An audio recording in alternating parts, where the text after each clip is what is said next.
کہ جنہیں ڈر ہے کہ اگر فیل ہو گیا تو کیا ہوگا،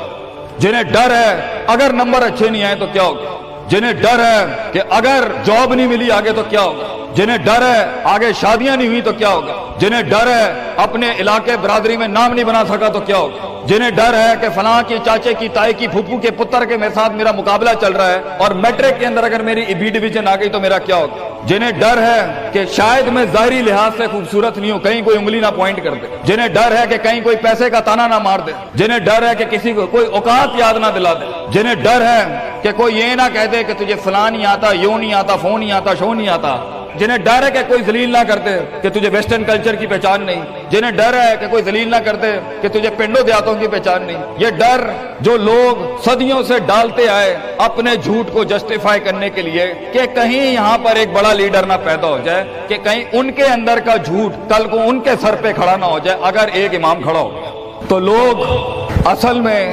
معاشرہ سوسائٹی اس لیے نہیں ڈرا رہا ہوتا کہ وہ خود ڈرے ہوئے ہوتے، وہ اس لیے ڈرا رہا ہوتا ہے تاکہ انہیں اپنے آپ کو یہ نہ کہنا پڑ جائے کہ یہ کیسے کر گیا۔ تو زندگی بیٹا is full of dogs and scorpions and snakes، یہ بچھو، یہ سانپ اور یہ کتے بلے زندگی میں رہیں گے بیٹا، مگر شیر کی شان 10 کتوں میں، جو میرے بڑے نے مجھے ایک دفعہ کہا تھا کہ پتر 10 کتے بھونک رہے ہوئیں تو 11واں نہ بنی،